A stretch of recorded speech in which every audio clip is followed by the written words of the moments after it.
Hi, hello, vanakkam, and welcome back to another interesting episode on your favorite Little Slaw YouTube channel. So today in this video, we're going to see about the Gremlin, the basics of Gremlin. So this is going to be the very first video of Gremlin because we saw about what is a chaos engineering and how to do it, but Gremlin is a powerful chaos engineering tool. So we're going to see how to use the Gremlin for chaos engineering and how does it proactively test the resilience and the reliability of the system. So much more to come, and this is the first video like I told you. So please do watch the entire playlist, which is going to come on a daily basis from today.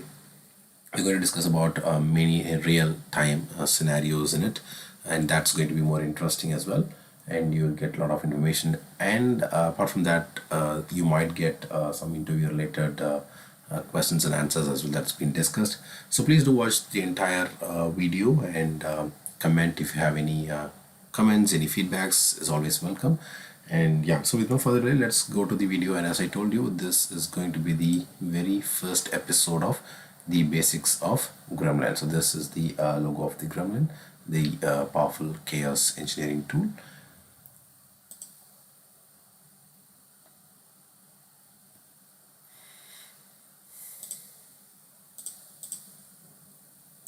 And as I have mentioned you, Gremlin is a powerful chaos engineering platform, or a it's a, I mean, it's a powerful chaos engineering tool that allows the organizations to proactively test the resilience and the reliability of their system. So in fact, it introduces, like in fact I have even mentioned this in the very first video of how to do the chaos engineering, and where I have mentioned about we do a controlled disruption, which is like we do a controlled attack into systems to simulate real world failures. For example, you can test the resource exhaustion. So by, like I mentioned here, the CPU stress, yes, so you can stress the system resources like CPU, the memory, or the disk. And you can even test the network, like by inducing the packet loss, by inducing latency or network partitioning. And I have even discussed about what is latency in one of videos, so like what is the difference between latency and the response times. So please do watch that shorts as well, it will be very helpful for you, and that is one of the main questions that's been asked in the interview. And yeah, coming back to this part, so yeah, we can do the network related, emulate network related issues in a controlled environment. And also you can emulate process failures by stopping a specific application processes or services, and by simulating external service outage or slow responses. So that is mainly we call it as dependency failures, and by doing process failures. Overall, you can can emulate real world failures like resource exhaustion, by doing network issues, by doing process failures, and by doing dependency failures. So by running all these tests, what do we achieve, or what the team is going to identify? So the team can identify the weak points in their architecture and fix them before they impact the customers, or before the code is even moved to the production. And because of avoiding these, or by identifying these issues, you can improve the system's fault tolerance. So overall, now you would have understand like why do we do the chaos engineering. And the reason is, we are going to identify the weak points in the architecture, and we are going to fix them before they impact the customers, or before they even get released to the production. So let me complete this with an example. So the thing is, like, you have an e-commerce company which is operating a website where the customers can browse products and add their item to the cart and check out. So the company wants to ensure their system remains operational during the Black Friday sales, or you can tell it as Amazon's Diwali sales, or Flipkart sales, or whatever, a major event, right? So even during high traffic and unexpected issues. So what will you do with Gremlin? So you choose a target. So when I say you choose a target, let me just explain you with the pointers.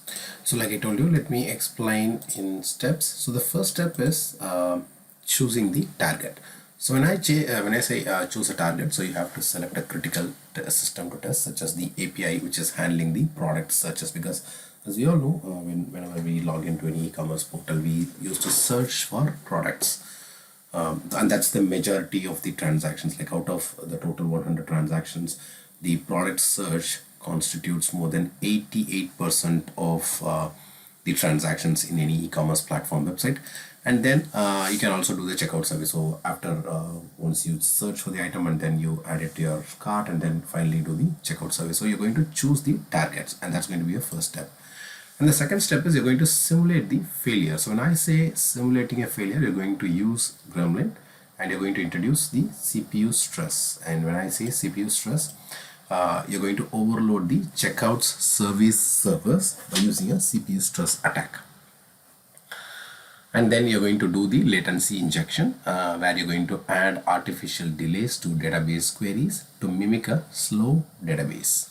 And by doing this, you're going to inject the latency to the databases. And then the network partition. So when I say network partition, you're going to simulate a situation where the servers in one region cannot communicate with servers in another, and that's the network partition. So you could understand, like when you're simulating this scenario where one region cannot communicate with another server in another server, so that will actually create a network partition, and that will create a stress to the system. And the third step is observing the system behavior. So when I say system behavior, you're going to observe that whether the system is going to fail gracefully or the customers are getting error messages. Like what kind of error messages do they observe, like whether the service is unavailable or the page not found. So these are the systems, these are the behaviors that the user, as a tester, as a chaos tester, as a chaos tester, you're going to observe this.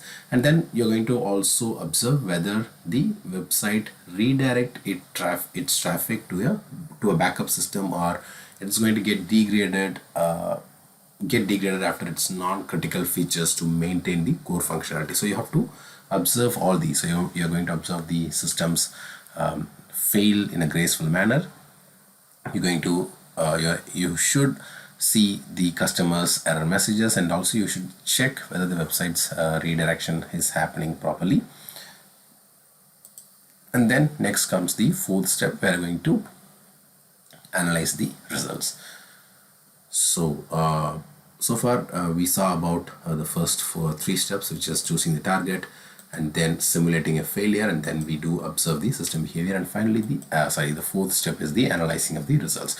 So in the analyzing of results, what do we do? So you have to identify the bottlenecks, like an overloaded server or an unoptimized failover mechanism, because when you do all the stress later, like giving stress to the CPU, the memory, you should notice an overloaded server, and also you should also look for an unoptimized failover mechanism. So by using the insights to implement the fixes, such as auto scaling or better monitoring or improved caching strategies. So you have to use your all these insights to implement the fixes for these fixes. Like for example, like you have to come up with auto scaling, or you have to come up with better monitoring, or you have to look for improved caching strategies. So by doing all these, you're going to fix the issues that you have faced in the production, or in the testing environment using the chaos engineering tool.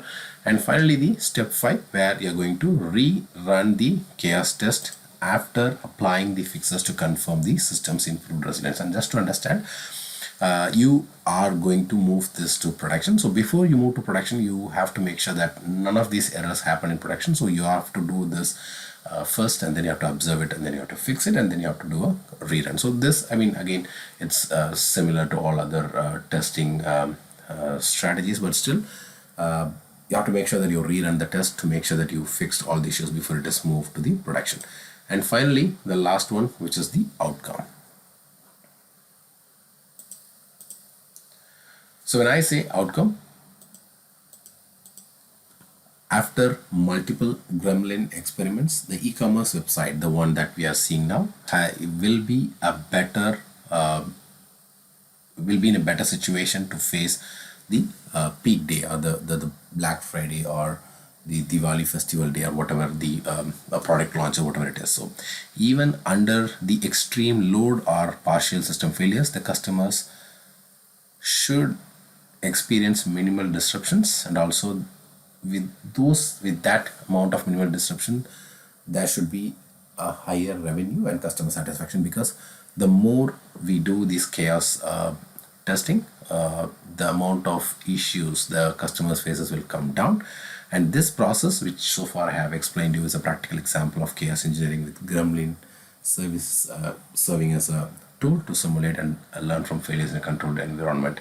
And going forward, we're going to touch base with lots and lots of topics, and also we're going to see how to do testing with chaos, I mean like with Gremlin as a tool. And yeah, so I believe this video will be very useful to you. So until I meet you in your next video, it's bye bye from Vasan Shanmugam and your favorite Little Star YouTube channel. Take care and bye bye.